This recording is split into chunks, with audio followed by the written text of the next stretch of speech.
আমরা ১৯ BGB Zakiganj battalion আমাদের BGB সদর দপ্তরের নির্দেশনা মোতাবেক আমরা গত ২৪ তারিখ থেকে আমরা মাঠে সব ধরনের পর্যালোচনা এবং পর্যবেক্ষণ চালাচ্ছি।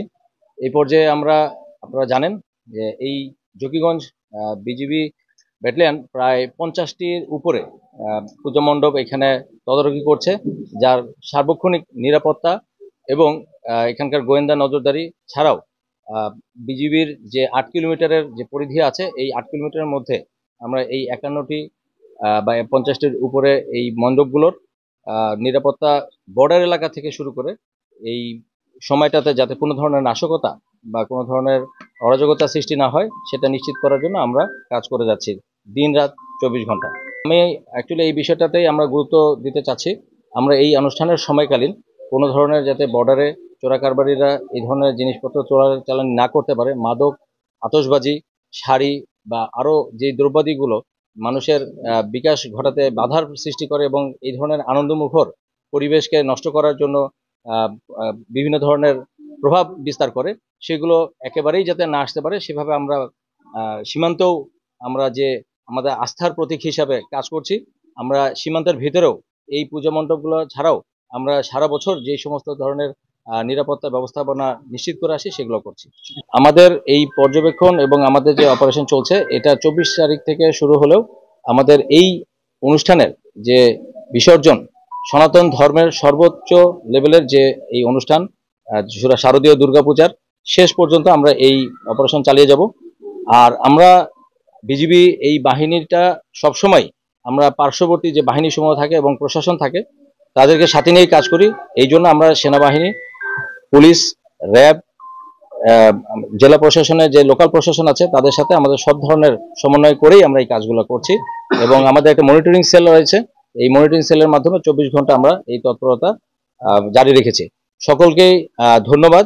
আমাদের এই পূজা মণ্ডপ কমিটি যারা আছে, এই কমিটির সাথে আমাদের সার্বক্ষণিক যোগাযোগ আছে।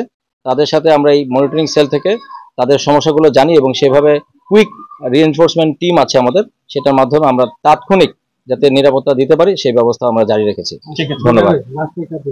যে আমরা কিন্তু অন্যান্য উৎসবের আগে অনেক সময় ধরে কিন্তু আমরা সার্ভেলেন্স করি না, বাট আমরা এই সময়টাতে প্রায় ৩-৪ দিন আগে থেকে আমাদের জনবল মাঠে আছে। তারা বিভিন্ন বাহিনীগুলোর সাথে সমন্বয় ছাড়াও আমরা এখানে বিভিন্ন জায়গায় সিসিটিভি আছে। এছাড়া সিসিটিভির ক্যামেরার ফুটেজ ছাড়া আমরা যে গোয়েন্দা নজরদারি থাকে, তার পাশাপাশি আমাদের যে বাউন্ডারিতে সীমান্তে যে নজরদারি আছে সেটাকে সমন্বয় করে আমরা দুই সাইডেই আমরা বিভিন্নভাবে অপারেশনাল যে রিকোয়ারমেন্ট আছে কিনা, কি কি ঝুঁকি থাকতে পারে সেগুলোকে আমরা আমলে নিয়ে এই নিরাপত্তা ব্যবস্থার জন্য নিশ্চিত নিরাপত্তা যাতে ব্যবস্থা আমরা নিশ্চিত করতে পারি সেজন্য আমরা মনিটরিং সেল এক্সট্রা যে মনিটরিং ক্যাপাবিলিটি আমরা তৈরি করেছি। এছাড়াও আমাদের ডিভিশন পর্যায়ে অর্থাৎ রিজিয়ন পর্যায়ে এবং আমাদের বিজিবি সদর দপ্তর পর্যায়ে এই মনিটরিং সেলের মাধ্যমে এই যে নিরাপত্তা ব্যবস্থা নিশ্চিত করা হচ্ছে, এটা কিন্তু আমরা সবসময় করি না। সো এই বিশেষ ব্যবস্থাপনা শুধুমাত্র এই শারদীয় দুর্গাপূজার এই নিরাপত্তা নিশ্চিত করার জন্যই করা হয়েছে। আনফরচুনেটলি যদি কোনো ধরনের অকারণ ঘটে তখন আমরা এই ধরনের ঘটনা যাতে না ঘটে সেজন্যই আমাদের কিন্তু এক্সট্রা ফোর্স আমরা এখানে এমপ্লয় করেছি। কেমন, আমাদের বেস ক্যাম্প আছে, বেস ক্যাম্পে এক্সট্রা ফোর্স আছেই।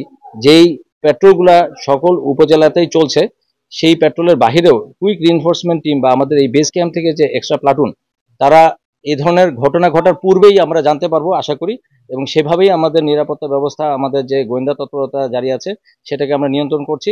আর এই কুইক রিএনফোর্সমেন্ট টিম সেটা আমরা জানা সাপেক্ষে আমাদেরকে যারা জানাবেন তাদের আগে আমরা গোয়েন্দা তৎপরতার মাধ্যমে যে তথ্যটা পাবো তার আগেই আমরা ব্যবস্থা গ্রহণ করতে পারবো বলে আমরা আশা করি। তার মানে আমরা আশা করি যে এই ধরনের ঘটনা ঘটবে না এবং এটা আমরা নিশ্চিত করব বলে আমি মনে করি।